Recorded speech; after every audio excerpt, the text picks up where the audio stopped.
take a clean sheet of paper and write down goals and today's date, and then write down 10 goals that you would like to accomplish in the next 12 months.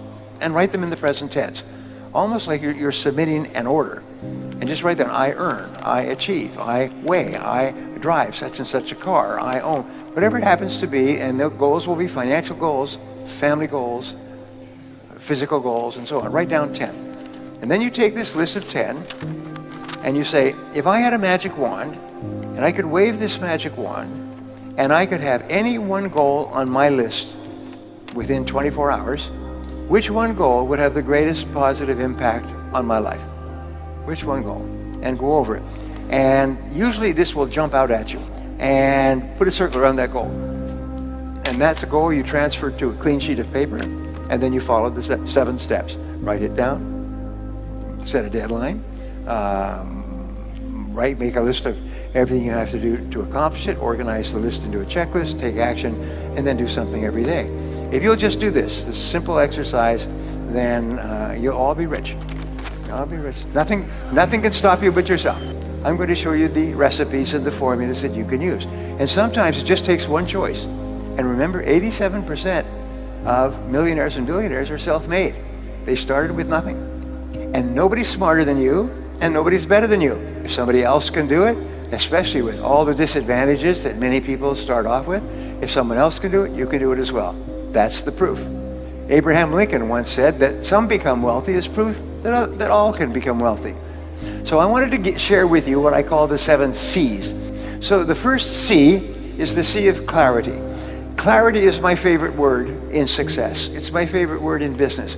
I have done consulting for more than 1,000 corporations, large companies worldwide, companies like IBM and General Motors and PepsiCo and Bank of America. I mean, big companies. And what I found is in every single situation, problems occur when the company becomes unclear about what it is they're doing or how it is they're doing it. Basically, it's clarity, lack of clarity.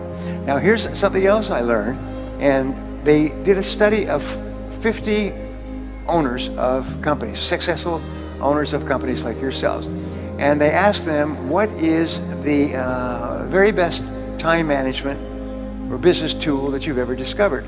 49 out of the 50 held up a yellow writing pad. Yellow writing pad, sort of like this. And this is what they did. This is how they planned their day. They made a list, to-do list. Today's date, they wrote down everything they had to do. They always work from a list. Always work from a list. Always work from a list. If you don't work from a list, it's very much like taking your hands off the wheel of your car going down a winding road in the mountains. What happens is your life's going to go up and you're instantly going to start doing irrelevant and unimportant and useless things. And at the end of the day, you'll be exhausted and you'll have accomplished nothing.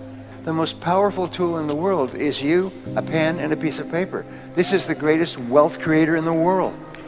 The second C is the C of competence. And the C of competence says, it's very simple, is that you can only earn a lot of money if you're very good at what you do. And so one of the most important things you do is you break down your work into skills. And you say, what are the most important skills I need to have to be successful? And there's recruiting is a very important skill. Training is an important skill. Managing, motivating is an important skill. Leading, supervising, important skills. So what you do is you think, what are the skills that I will need to be in the top 10% of my field? You don't have to be in the top 1%. Just be in the top 10%, because there are no successful people who are not good at what they do. They are good at what they do, and they are good at what they do because they work at it all the time. Whether you're in sports or whether you're in music or chess or anything else, there's a wonderful study. Basically what it said was studying the most successful people is that these people spend far more hours becoming good at what they do than average people. The other people don't do it.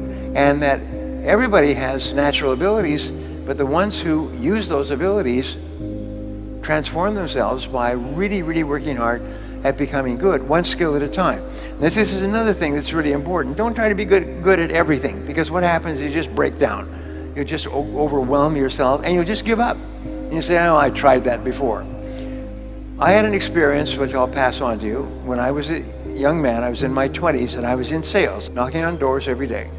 And I was making 1 or 2 sales a week. I was living in a little rooming house with a bed and a floor and a little bathroom, and I was struggling. I could tell you within $1 how much money I had in my world at that time, because it was less than $1. And I worked, get up at 5 or 6 o'clock in the morning. I'd be waiting at 8 o'clock in the morning when people came to work. I would knock on doors, office doors and business doors all day long. And then in the evenings, I'd go out and knock on homes and apartments. And I would make call after call after call. I made hundreds of calls and with no sales. The first year, I made more than 20,000 calls and only made a few sales. Just enough to survive. And then one day, I asked a question, which I'm going to help you with. As I said, of all the skills, what's holding me back more than anything else? And the answer was closing the sale. Is that I couldn't get people to make a decision. So I made a decision. I still remember the time, date, place, sitting in my little rooming house when I decided I was going to learn how to become very good at closing sales. And I began to read everything I could find. I sent away 4 books. I did everything I could find to study the psychology and the techniques and methods of closing sales. In 1 year, my income went up 10 times. Changed my life forever. The third C is the C of concentration. And these are not necessarily in order, but in a way these are. The C of concentration is your ability to focus, which we talked about before. It's your ability to focus single-mindedly on one thing at a time and to work on that one task until it's complete. And to discipline yourself not to do anything else or to become distracted by emails and bells and bips and noises and things like that. It's just your ability to focus like a laser beam on a single task. Start and finish your most important task.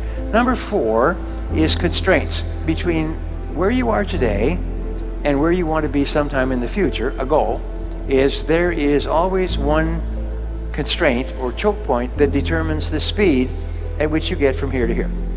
That's the constraint. So the art of life is to identify the constraints that are holding you back from achieving the goal that you want to achieve. So you say to yourself, all right, you want to achieve a particular goal. So you ask yourself, what is the one factor that determines the speed at which you achieve that goal? And don't try to change the world. Try to change one thing, one factor. Try to alleviate the one factor. And that'll change your whole life. It's unbelievable. Number 5 is continuous learning and development. Is dedicate yourself to becoming better and better at what you do. It must be a part of your life. You must breathe in, breathe out, and learn new things. Self-made millionaires, self-made billionaires spend 60 to 90 minutes every day studying their field, reading new material. Warren Buffett was just relegated from number 3 to number 4, richest man in the world. And Warren Buffett reads 500 pages a day. He reads all the time, and he's one of the richest men in the history of the world.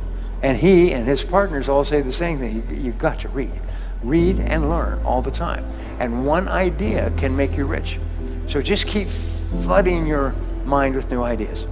Number 6 is commitment. There's no success without commitment, without you putting your whole heart into what you're doing and putting your whole heart into what you're doing for a long time. But if you do, there is no limit on what you can accomplish. You get up in the morning and you make a decision that, by gum, I am going to succeed in this business no matter how long it takes, no matter how many hours a day. And number 7 is courage. Winston Churchill said, courage is rightly considered the foremost of the virtues, for upon it all others depend. And in courage, what you have is 2 parts. The first part of courage is the courage to begin, to launch, to take a chance, to face failure and rejection, to try something with a very great possibility that you will fail and you'll feel embarrassed and upset and your self-esteem will go down and so on. But the second part of courage is persistence.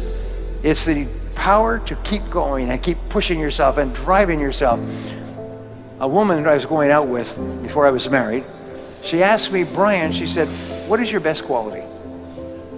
And I thought about that, and I said, I think my best quality is that I never give up. And I found that that's true, because I never give up. And my children never give up. It is not in our vocabulary. We never think, we'll try something different, we'll try something new, we'll take the losses and so on, but we'll never give up. So how do you develop this unshakable quality of persistence, which will guarantee your success in life? Nothing can stop you if you don't quit. If you don't quit, then the only alternative is you must succeed, and eventually you must succeed greatly. Great rule, you become what you think about, but you become what you say to yourself. So what you do is you say to yourself these magic words. You say, I never give up. If you never give up, my promise to you, my guarantee to you, is that you are going to be an enormous success in the months and years ahead, and I hope you are. Thank you very much.